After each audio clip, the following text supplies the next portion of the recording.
어제 열린 국회 과방위 국정감사 최대 이슈는 가짜 뉴스와 방송통신심의위원회의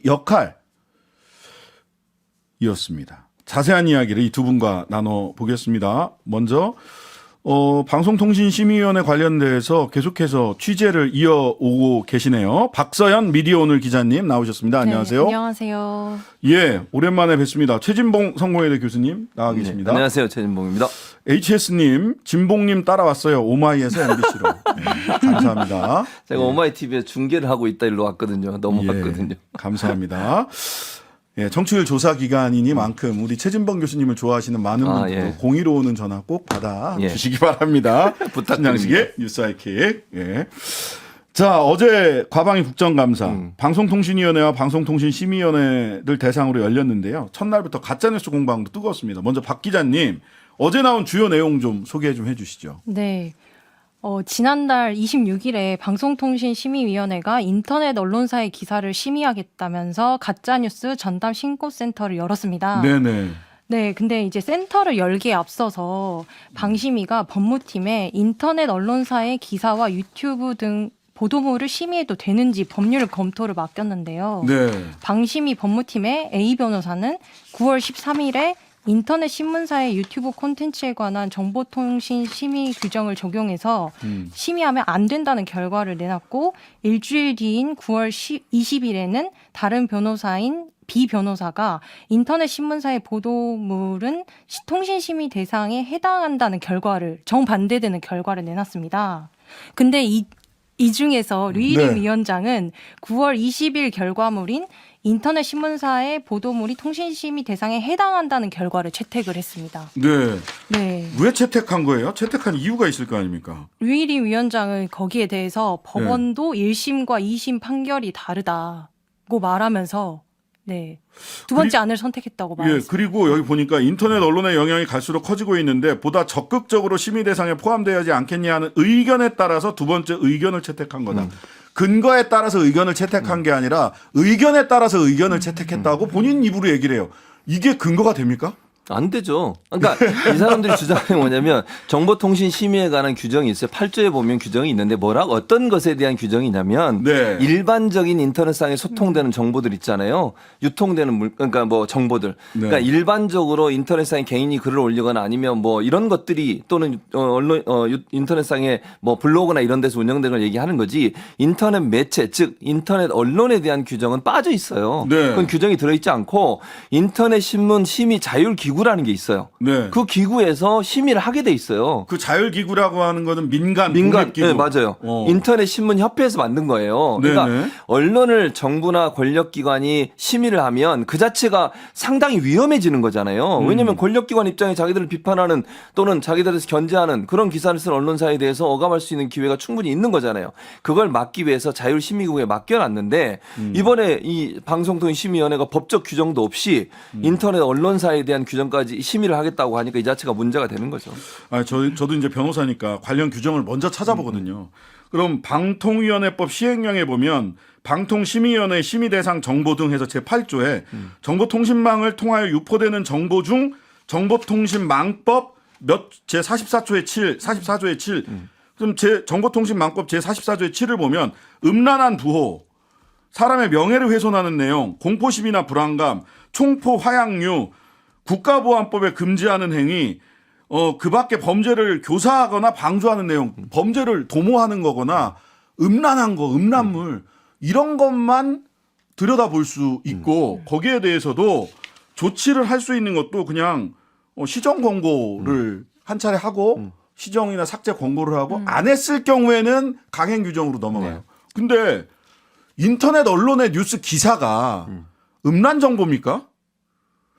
공포심이나 불안감을 유발하는 부호나 뭐 이런 거예요? 아니잖아. 사행행위, 도박하는 거예요? 그런 거라면 규제해도 되는데 일반적으로 소위 가짜뉴스라고 이런 걸 묶을 수 있느냐. 저는 이게 가장 큰 질문이었는데 이런 얘기가 어제 혹시 그 국감에서도 나왔나요? 가짜뉴스라고 묶을 수 있다? 아, 묶을 수 있냐고 이런 얘기. 이 방심위가 네. 이 법령을 근거로 해서 네. 이거 심의할 수 있는 거냐? 일단 그렇게 판단을 하셨기 때문에 가짜뉴스 심의 전담 센터가 네 발족이 됐다고 네 합니다. 네. 네. 이 가짜 뉴스가 뭡니까 도대체? 가짜 뉴스란 정의를요 내릴 수가 없어요. 맞습니다. 제가 여러 네. 번 말씀드렸죠. 저도 언론학자고 저랑 같이 연구한 언론학자들이 많잖아요. 그 네. 학자들도 통일된 가짜 뉴스에 대한 규정을 만들지 못하고 있어요. 지금 사람마다 또는 학자마다 각각 다른 규정을 갖고 있어요. 그러면 이거는 논의와 토의를 통해서 가짜 뉴스에 대한 정의를 해야 돼요. 그리고 이렇게 의견이 분분할 때는요.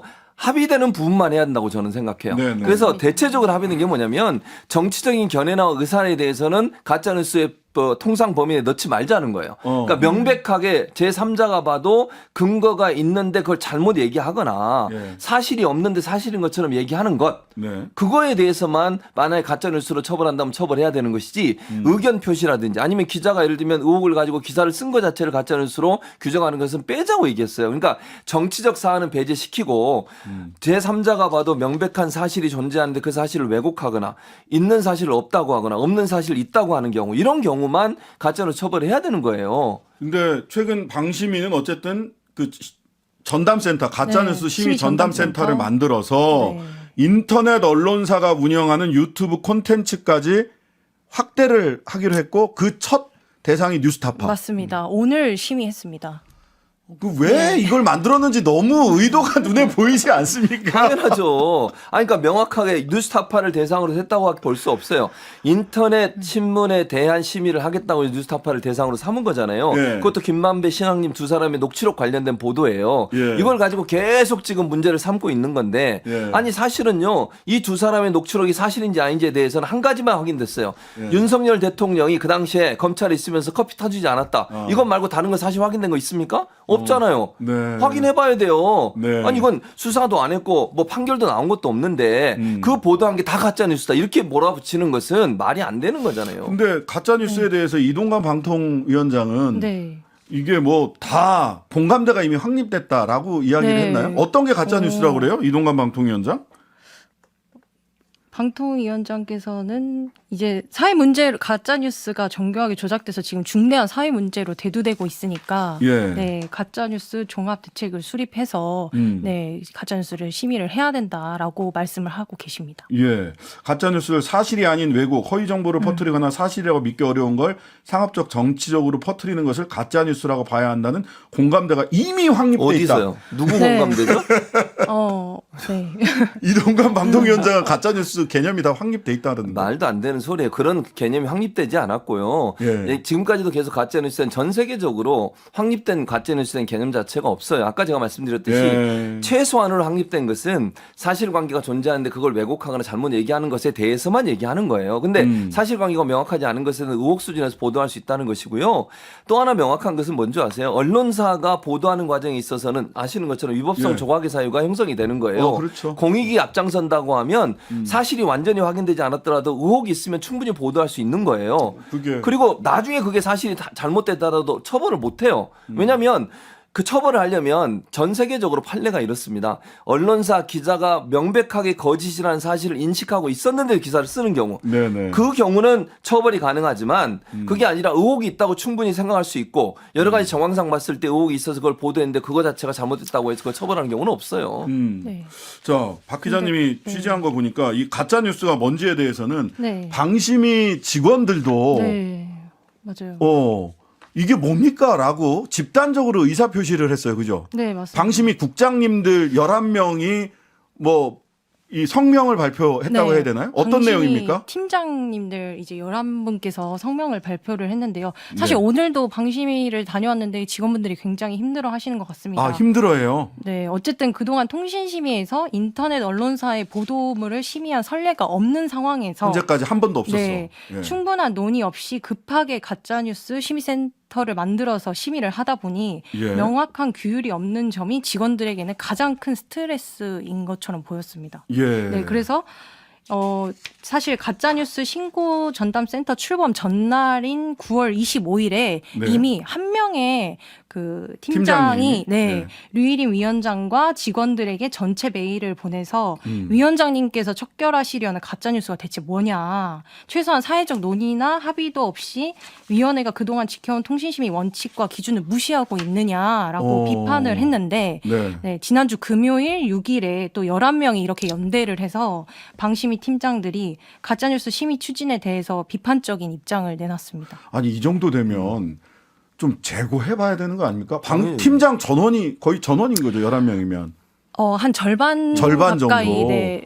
근데 그 사람들이 보통요 한 20년 정도 근무한 분들이에요. 10년에서 20년. 예, 그 맞습니다. 방심위에서. 예. 그러면 오랫동안 그 사람들이 거기서 일하면서 경험했던 경험을 가지고 말을 하는 거예요. 네. 유일임 위원장은 그냥 처음 오신 거잖아요. 지금 방심위에. 맞아요. 예. 그리고 방심위 구조를 보면요. 방심위라고 하는 기관에서 가짜뉴스를 규정하는 것 자체가 정치적이 될 수밖에 없어요. 네. 방심위의 위원을 추천하는 단위가요. 여야 구성이 6대 3이에요. 여당 측에서 추천한 사람이 6명이고요. 야당이 3명이에요. 네. 그렇다고 하면 이 구조에서 정치적인 어떤 쟁점을 정치적인 사안을 빼고서 또 정치적인 이해관계를 빼고 가짜뉴스를 규정할 수 있겠습니까? 불가능해요. 네. 그래서 저는 가짜뉴스 팀을 만든다는 것도 말이 안 되는 것은 이게 예를 들어서 외부에 있는 위원회에서 가짜뉴스를 심의할 수 있는 기관을 만든다든지 아니면 이런 정치적인 이해관계 없이 시민사회라든지 학자라든지 이런 사람들이 들어와서 논의할 수 있는 구조를 만들고 나서 한다면 모르겠어요. 네. 방심이 내, 또 방통위네. 방통위는 잘 아시면 5대2 구조인데 3대2 3대2 구도인데 지금 2명만 있잖아요. 예. 그것도 대통령이 추천한 사람 2명만 앉아 있어요. 지금 네, 맞습니다. 3명은 임명이 안 되고 있고 이동관 이상이. 거기서 예. TF 만들고 거기서 무슨 가짜뉴스를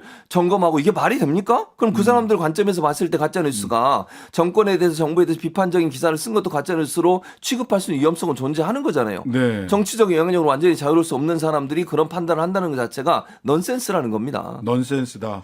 자, 적용 대상에 대해서는 두 가지 쟁점이 있는 것 같습니다. 하나는 자의적이라는 점이 하나가 있고 하나는 어디까지 넓혀질 수 있을 거냐. 지금 심의 대상이 인터넷 언론으로 등록한, 이건 등록제입니다. 등록한 언론이 만든 동영상. 근데 이거 이렇게 시작을 하지만 뉴스타파로부터 시작을 하지만 말하자면 뭐 겸손은 힘들다부터 네. 시작을 해서 뭐 유튜브 오마이뉴스 방송. 네. 각종 유튜브 언론 유튜브 방송들까지 쫙 다 이거 확대되는 거 아니냐는 걱정을 하는데 어때요? 그런 아니, 걱정들이 있습니까? 네, 예. 뭐 사실 근데 지금 뉴스타파를 심의한 걸 보면 뭐 네. 조선일보나 중앙일보, 동아일보에서도 그 페이퍼 신문이지만 인터넷을 통해서 기사를 계속 제공을 하고 있습니다. 그렇죠. 우리 네. 다 그걸로 많이 봅니다. 그럼 예. 그 건에 대해서는 어떻게 심의할 거냐라고 변재일 민주당 의원이 어제 국정감사에서 류일임 위원장한테 질문을 했는데 조선중앙. 네, 조선일보나 중앙일보 등 페이퍼 신문도 인터넷파는 정보통신망을 통해 전송되기 때문에 방심위에서 심의하는 거냐고 물었습니다. 네. 그런데 류일임 위원장은 굉장히 과도한 해석이라고 답변을 했습니다. 근데 이제 변재일 의원은 정보통신망법을 적용하면 다 하는 게 맞지 취사 선택해서 심의하면 안 된다라고 말을 했어요. 네, 그리고 윤영찬 의원도 메이저 언론사들이 만든 인터넷 신문을 심의를 안 할 거냐 이렇게 물었는데 네. 류일임 위원장이 메이저 언론사 같은 경우는 자체적인 뭐 심의 규정이 있다.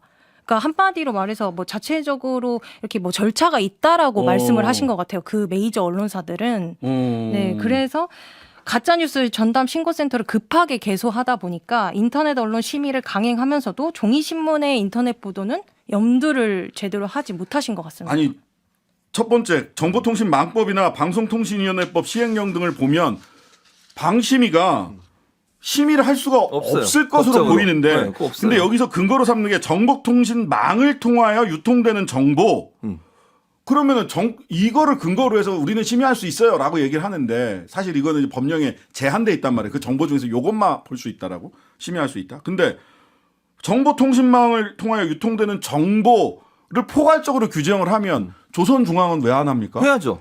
그거 말이 안 되는 거죠. 형평성이 어긋나는 행동이에요. 이 뭐야 이렇게 너무 선택적인 거 아니에요?